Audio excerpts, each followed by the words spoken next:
come up to Carson City, and then we'll take 3 witnesses, and we'll go back down to Las Vegas. Please go ahead, sir. Mr. Chairman, thank you. For the record, my name is David Stone. I'm the owner of Nevada Association Services. Nevada Association Services is an HOA collection agency. I've been in this business for 17 years. NAS has been in Las Vegas doing statewide collections for about 11 years. In 2010, NAS collected over $16 million for homeowners associations. 100% of the cost to collect that money was borne not by the HOA, but not by the rule-abiding owner, but instead by the delinquent owner. That's fair, and that's the way it should be. The result of AB 448, specifically Section 8, and I'm not going to get into the other sections of the bill, it's fraught of problems and technical issues, but Section 8 is what I will focus on.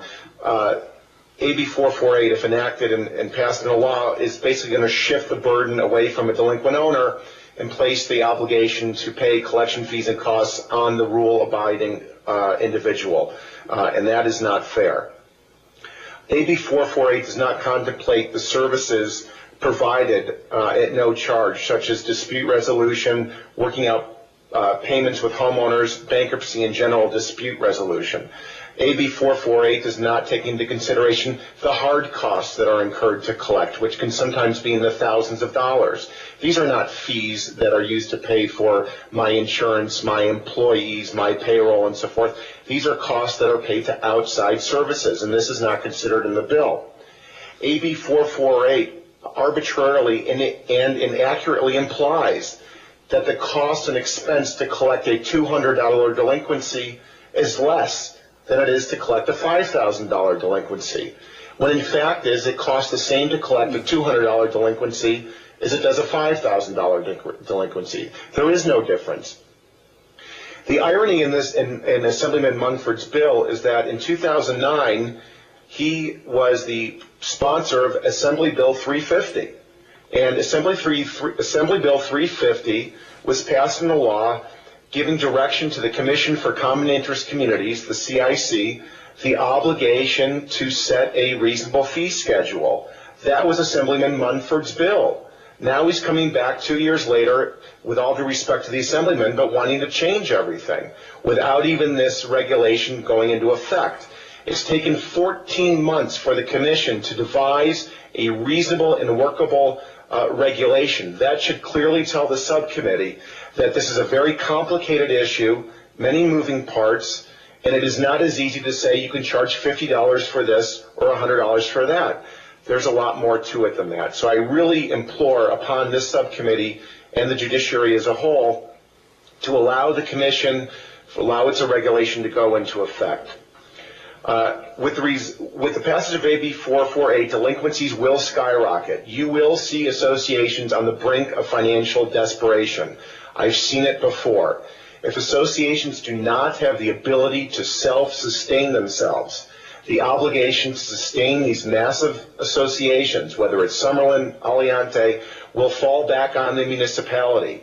Local governments will not want to see a blight in their community.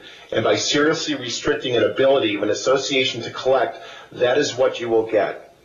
The winner of AB 448 will not be the associations. They will not be rule-abiding citizens. The winners of those will be the individuals that choose not to pay their assessments for whatever reason and do not follow the rules. In my office, we pride ourselves on working with homeowners. You will probably hear some anecdotal evidence, probably today, of homeowners that have been charged collection fees and costs. If you want to reduce collection fees and costs to homeowners, then I suggest you do away with a lot of the statutory requirements that I am bound by as a collection agency. Posting and publishing foreclosure notices. If you have the ability to exempt me from federal law regarding collection agencies, that will certainly bring down the cost. If you have the ability to allow me to hire at minimum wage employees, that will certainly bring down the cost. If you will instruct me not to try to assist homeowners, that will certainly bring down the cost. But unfortunately, none of those are at play, and the cost to do the collections is extremely hard and costly. So I do ask that you recommend not passing on AB 448. That's the end of my testimony, and I'm more than happy to address any questions. Thank you very much, Mr. Stone. I just wanted to go over a couple of the comments you made. I believe you said that you collected, is it $16 million in delinquencies that were owed to the different HOAs here in Nevada? Mr. Chairman, David Stone, for the record, yes, last year our number was just over $16 million. Thank you. Were they all in Clark County, or were they in northern Nevada, the rural counties? Mr. Chair, David Stone, for the record, a majority of it was in Clark, and we do some business up in Washoe. Of that $16 million, what is how much do you have to spend to collect that $16 million? For the record, David Stone, it depends. It depends where we are in the collection process. My fee is anywhere from about $135 up to about $1,200, depending where we are in the process. The cost to do that can range from anywhere from $14, which is the cost to record a document plus certified mail. So, just say roughly $25 or $30, up to $1,500 in cost. So it runs the range depending what part of the process we're in.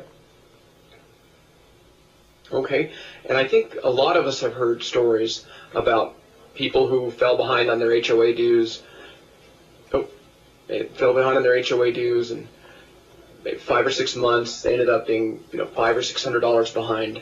And then when a collection agency came in and initiated foreclosure proceedings, it turned out to be thousands of dollars that they owed. How do you think that happens? Are these outliers, or is this something that's not in the ordinary course of business for the collection agencies? Mr. Chairman, for the record, David Stone, I question the accuracy of what is being reported to you. My initial demand letter, like I said, is about $135 or so, and depending where we are in the process, the fees can escalate. I'm afraid that what is often being reported is that the full level of obligation, including assessments and fines, none of which go to the collection agency, are not always being accurate. But the bottom line is, though, Mr. Chairman, is that if there is concern of runaway fees, then I ask that you defer to the regulation, which will address the issues that you're concerned about. That's Regulation R19909, which was adopted by the Commission for Common Interest Communities and now is pending before the, I believe it's called the Legislative Commission, which approves regulation. It was stayed because of the governor's freeze on pending regulation. And at that regulation, I believe the cap was set at, is it 1950 on the proposed regulation?